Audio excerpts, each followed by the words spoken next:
Hello students, कैसे हैं आप लोग? ठीक हैं? मैं आपका संगीत सर जीएस विद संगीत सर के यूट्यूब चैनल पर आप लोगों का स्वागत करता हूं। कैसे हो? ठीक हो? बढ़िया हो? बताओ एक बार। आज हम देखने वाले हैं, आपने थंबनेल देख ही लिया होगा, कि हम लोग बात करने वाले हैं कि कैसे हम लोग सीजीएल, सीएचएसएल, जीडी, एमटीएस या कोई भी अगर आप एग्ज़ाम, पुलिस कांस्टेबल, जो भी सीपीओ वीपीओ की तैयारी कर रहे हैं, आपके एग्ज़ाम में ये शुरू के जो 4 मैंने पॉइंट लिखे हैं 1 2 3 4, ये तो सिलेबस में आता ही होगा। हाँ, हिंदी आती होगी, हिंदी नहीं आती होगी, पर मेनली तो ये 4 तो आते ही होंगे। इंग्लिश कहीं आती होगी, इंग्लिश नहीं आती होगी, पर रीजनिंग तो आती होगी, जीएस तो आता होगा, जीएस तो नहीं बदल जाएगा। जीएस मतलब यहाँ पर करंट अफेयर्स सब कुछ ऐड हो गया, साइंस सब कुछ ऐड है, हिस्ट्री, पॉलिटी, ज्योग्राफी मैंने लिखा नहीं है, मैं बताऊँगा इस बार। मैथ्स यानी क्वान्टिटेटिव एप्टीट्यूड हो गया आप लोगों का, इंग्लिश हो गया, तो ये सब तो आपके कहीं ना कहीं आता ही है सिलेबस में। ये वीडियो बनाने का मकसद ये है कि अगर कोई बच्चा एकदम ज़ीरो लेवल पर है, जिसे कुछ नहीं पता, वो शुरुआत करना चाहता है कि अगले 6 महीने में, आने वाले 1 साल में मुझे एग्ज़ाम को फोड़ना है, क्योंकि 2024 में आने वाले हैं चुनाव, तो क्या पता अच्छी अच्छी वैकेंसी आ रही है भाई, हो सकता है आप लोगों का एग्ज़ाम निकल जाए। ठीक है, ध्यान से सुनो। आज मैं आप लोगों के साथ रीजनिंग वाला पोर्शन चेक करने वाला हूं कि रीजनिंग में हमें क्या करना है। सबसे पहले अगर कोई पेपर आता है, क्वेश्चन पेपर आता है, तो एग्जामिनर जब बनाता है, सेटअप करता है, और जो बच्चे जब सॉल्व करते हैं, तो सबसे पहले रीजनिंग को सॉल्व करना होता है।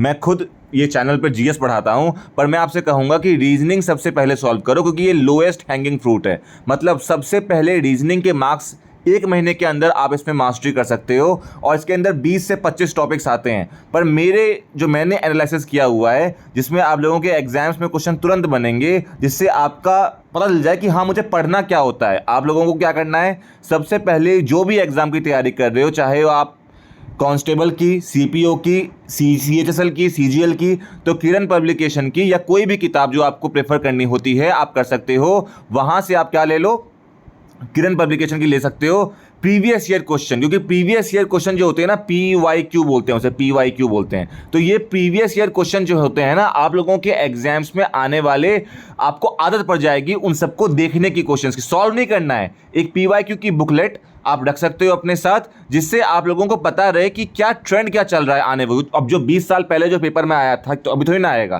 पर आने वाले 5 साल में क्या ट्रेंड चल रहा है, क्या वो सिलॉग्स के क्वेश्चन ज़्यादा पूछ रहा है, या फिर डिस्टेंस एंड डायरेक्शन के क्वेश्चन पूछ रहा है, या एनालॉजी ज़्यादा पूछ रहा है, वर्बल पूछ रहा है, नॉन वर्बल पूछ रहा है। इससे आप लोगों के एग्जाम्स में जो क्वेश्चन गलत होने की संभावनाएं होती है, कि आप सब कुछ पढ़ना चाहते हो आखिरी मोमेंट पे, ऐसा नहीं करोगे। उसके लिए पीवाईक्यू करना बहुत ज़रूरी है। अभी सॉल्व नहीं करना है, उसे बस अपने पास एक बुकलेट की फॉर्म में रखना है। जब आप पूरा का पूरा सिलेबस आने वाले 6 महीने में पूरा कर लो, उसके बाद उस पीवाईक्यू को देखते हुए जाओ, जिससे तुम्हारे दिमाग में सारे पीवाईक्यू दिमाग में बैठ जाएं। फिर सॉल्व करते रहो, मॉक टेस्ट दो, उसको एनालिसिस करो, फिर देखो पीवाईक्यू। इससे क्या होगा, आपके एग्जाम्स में जो क्वेश्चन जो गलत होने की संभावनाएं हो जाती है, कि हाथ में पसीना आने लग जाता है वगैरह वगैरह, वो नहीं आएगा। एग्जाम में 1 घंटे का, 1.5 घंटे का जो एग्जाम होता है, वो एग्जाम में आपको अपनी नर्व्स पे कंट्रोल रखना है। तो सबसे पहले क्या सॉल्व करना होता है एग्जाम में, रीजनिंग। जो भी नए बच्चे श्रोताएं हमसे जुड़े हैं, सबसे पहले याद रखिएगा, जीएस सॉल्व नहीं करनी पहले, मैथ सॉल्व नहीं करना, इंग्लिश सॉल्व नहीं करना पहले, सबसे पहले रीजनिंग को सॉल्व करो, क्योंकि इसमें दिमाग कम लगता है। सर, दिमाग कम लगता है मतलब आपको फिगर दिया हुआ रहता है। जैसे डाइस का कोई क्वेश्चन मैंने देखा, यहाँ देखो मैंने लिखा हुआ है 4थे पॉइंट पे, डाइस के क्वेश्चंस आते हैं, सिलॉग्स का क्वेश्चन आता है, मतलब कोई डिस्टेंस यहाँ से वहाँ चला गया, वहाँ से वहाँ घूम गया, नॉर्थ वेस्ट चला गया, नॉर्थ ईस्ट चला गया, एंटी क्लॉकवाइज डायरेक्शन हो गया, आपका क्लॉकवाइज डायरेक्शन हो गया। तो यहाँ पे ना आपके क्वेश्चन में समझने की शक्ति थोड़ी कम लगती है, फटाफट सॉल्व कर सकते हो, जो कि जीएस में, एप्टीट्यूड में, इंग्लिश में थोड़ा समय लगता है उसको डील करने में। जीएस में तो आपको पता है तो है, वरना नहीं है। पर अगर आपने रीजनिंग में ज़्यादा टाइम दे रखा है, तो आप लोग इस पर 1 महीने में मास्टरी कर सकते हो। सबसे पहले आपको नंबर सीरीज, मतलब 1 के बाद 5 आ गया, 5 के बाद 10 आ गया, तो इसमें पैटर्न क्या फॉलो हो रहा है वो पता होना चाहिए। तो इसके लिए आपको अलग से कुछ मेहनत करने की जरूरत नहीं है। आपको पीवाईक्यू देखने हैं कि कौन सी नंबर सीरीज के क्वेश्चन पिछले 5 साल में एग्जामिनर पूछने की चेष्टा कर रहा है, तो वो गलती नहीं होनी चाहिए। आपका पैटर्न फोल्डिंग अनफोल्डिंग हो गया, वो वाली चीजें गलत नहीं होनी चाहिए। साथ ही साथ पैटर्न फोल्डिंग अनफोल्डिंग मतलब, अरे भाई किसी पेपर को फोल्ड करके यहां रख दिया गया, उस पेपर को फोल्ड करके यहां रख दिया गया, अब बताओ तीसरा फोल्ड करके क्या होगा, वो पैटर्न फॉलो होना चाहिए। तो वो क्वेश्चंस, तो ऐसे क्वेश्चंस क्या होंगे, ये क्वेश्चंस ऐसे होते हैं जो आपको बार बार प्रैक्टिस करने से, और फिर से लिख रहा हूं मैं, PYQ देखो, PYQ देखना ज़रूरी है।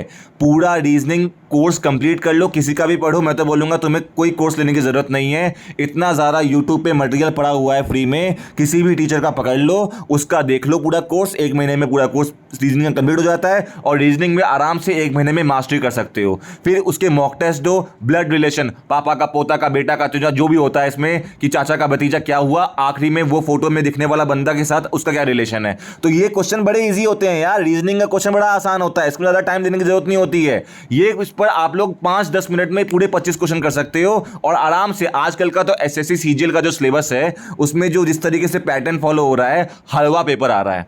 मैं तो कहूँगा एप्टीट्यूड का भी पेपर जो आ रहा है ना, वो भी हलवा आ रहा है। इतना इन लोगों ने, मैं खुद जाता हूँ ना, पता लोगों आप लोगों को, मैं पढ़ाता रहता हूँ बच्चों को KD लाइफ पर, तो बच्चे मुझसे पूछते हैं सर मैथ्स का लेवल तो डाउन हो चुका है। बिल्कुल डाउन हो चुका है। वही लोग पिछले 5-10 साल में जो क्वेश्चन आए हुए हैं उनके बस वैल्यू चेंज कर देते हैं। तो मैथ्स भी इजी हो चुकी है। मेन अब आजकल जीएस में आ रहा है प्रॉब्लम। तो अगले वीडियो में मैं जीएस से बात करूंगा कि कैसे हम लोग जीएस में आपका कम से कम 18, 20 या 22 सही कर सकते हैं। हाँ, हार्ड है, इसमें history, polity, geography, economics, current affair, static GK सब ऐड हो जाता है। तो हम इसको देखेंगे अगली वाली वीडियो में। एक आता है आपका सिलॉक्स, वो भी बड़ी इजी होती है। डाइस का क्वेश्चन, मतलब 1 4 3 दिख रहा है, एक तरफ डाइस को घुमा दिया डाइस को, तो तीसरे वाले डाइस का क्या फॉर्मेशन होगा, 6 के नीचे 1 आएगा कि 3 के नीचे 4 आएगा, 4 के अपोजिट में क्या आएगा। तो बड़े इजी क्वेश्चन होते हैं। डिस्टेंस वही तो बात कर लिया हमने। मैथमेटिकल ऑपरेशंस, मतलब जो प्लस का इनटू है, मतलब 2 + 2 = 5 दे रखा है, तो प्लस 2 + 2 5 है, तो 5 × 3 क्या हो सकता है, तो उसका कोई ऑपरेशन इन्होंने क्वेश्चन में दे रखा होगा। तो आप लोगों को वो पैटर्न देखना है। रीजनिंग में सबसे बड़ा वर्ड होता है पैटर्न, छुपा हुआ। सर पैटर्न मतलब क्या, मतलब ये लोग क्या फॉलो कर रहे हैं अपने क्वेश्चन में। मतलब 8 × 7 91 लिख रहे हैं और 7 × 8 56 लिख रहे हैं। तो ऐसा कोई पैटर्न फालतू वाला, मतलब यही होता है। कभी कभी फालतू लॉजिक भी यूज होता है रीजनिंग में। तो आपको वो पैटर्न देखिएगा कैसे, जब आप PYQ सॉल्व करोगे, ज़्यादा से ज़्यादा मॉक टेस्ट दोगे, उसके बाद आप लोगों का जो दिमाग है ना, जो बोलते हैं ना खुलता है, तब होगा। एक होता है वर्बल, नॉन वर्बल, आपका एनालॉजी वाला पार्ट होता है जिसमें आपके फिगर्स वाले लेटर्स, मतलब कोई A B हो गया तो BC हो गया, तो अगला वाला क्या होगा। तो वही कह रहा हूं ना मैं, P फॉर पैटर्न फॉलो करो, पैटर्न देखो। पैटर्न सिर्फ रीजनिंग का नहीं, पैटर्न इन चारों का, रीजनिंग, GS, मैथ्स और इंग्लिश का, कि ये लोग कौन कौन से क्वेश्चन अपने एग्जाम्स में पूछ रहे हैं और क्या पूछ सकते हैं, वो आप पैटर्न ही देखोगे PYQ का, तभी पता चलेगा। अगली वीडियो में मैं आप लोगों को बताऊंगा कि जीएस कैसे स्ट्रांग करो, क्योंकि मैं जीएस का ही फैकल्टी हूं। तो मैं आपको बताऊंगा जीएस के किस तरीके से आप, ज़्यादा सबसे हार्ड जीएस ही है। आप मैथ्स कर लो, बोल लो कि नहीं सर मैथ्स हार्ड है, इंग्लिश हार्ड है, रीजनिंग हार्ड है, सबसे ज़्यादा जीएस ही हार्ड है भाई। इसमें history, polity, geography, economics, current affair, static GK, physics, chemistry, biology सब आ जाता है। तो 10 सब्जेक्ट जीएस में और मैथ्स एक सब्जेक्ट है। हाँ, मैथ्स को करने के लिए आप लोगों को ट्रिक पता होनी चाहिए कि वो कौन सा टाइप का क्वेश्चन पूछ रहे हैं, टाइप 1, टाइप 2, टाइप 3, टाइप 4। तो टाइप 4 वाला जो क्वेश्चन होता है वो छोड़ने वाला होता है। इस पर मैं आपको बात करूंगा, उसकी दूसरी वीडियो बनेगी जब मैथ्स पर, कि सर मैथ्स को कैसे स्ट्रांग करें आने वाले 3 महीने में। हाँ, मैथ्स को स्ट्रांग करने के लिए टाइम लगेगा। रीजनिंग में 1 महीना लगता है, मुश्किल से किसी किसी को 3 हफ्ते भी लगते हैं। जीएस को स्ट्रांग करने के लिए 3 महीना लगता है। मैथ्स को भी कम से कम 3 से 4 महीने लगते हैं अच्छे से करने में। ये नहीं कि 1 महीने में कोई शॉर्ट कोर्स ले लिया, 1 महीने में कंप्लीट कर दिया। वो प्रैक्टिस वाले बच्चों के लिए होता है। आपको अगर 0 से शुरुआत कर रहे हो तो मैथ्स में भी कम से कम 3 से 4 महीना लगेगा। इंग्लिश में भी आपको 2 महीने लगेंगे, इंग्लिश में भी उतना हार्ड नहीं आता। मेन है रीजनिंग को कभी छोड़ना नहीं है। रीजनिंग को 1 महीने में करके फटाफट खत्म कर देना है और बार बार इसके PYQ और मॉक टेस्ट बार बार देने हैं। मैं कहूँगा कि आप RS अग्रवाल भी किताब ले सकते हो तो ले लेना, जिससे आप लोगों की कमांड अच्छी हो जाए। पर इसकी ज़रूरत मैं उतने कहता नहीं। आप लोग बस यूट्यूब की फ्री इनिशिएटिव की किसी भी टीचर की वीडियो देखना शुरू कर दो जिसने पूरा क्वेश्चन का सेट करवाया हो।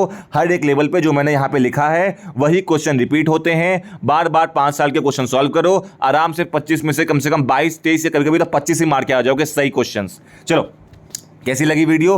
थोड़ा कॉन्फिडेंस बढ़ा कि नहीं? अरे पेपर देना है भाई, आसान है पेपर। लोग ये दुनिया में पता नहीं क्या क्या काम करके चलेगा, हमें तो पेपर निकालना है। मैं आपके साथ हूं। आप मुझे बताइए कि अगली वीडियो आप लोगों को जीएस पे चाहिए कि हम सर हिस्ट्री याद नहीं होती, सर पॉलिटी के आर्टिकल्स याद नहीं होते, ज्योग्राफी में सर मैप समझ में नहीं आता, स्टैटिक जीके में पता नहीं कौन से भारतनाट्यम की कौन सी वादिका पूछ लेते हैं ये लोग। तो मैं आप लोगों को बता दूंगा जीएस कैसे स्ट्रांग करते हैं। अरे मजा आएगा भाई संगीत सर के साथ। तुम लोग क्या है कि चिंता चिंता करते हो। चलो ठीक है, ये वाली जो PDF है मैं आप लोगों को अवेलेबल करवा दूंगा। अगर चाहिए तो बताना मुझे। टाटा, बाय बाय, सायोनारा, जय हिंद। संगीत सर, GS विद संगीत सर को सब्सक्राइब कर लीजिए, थोड़ी सी मेरी हेल्प हो जाएगी। टाटा।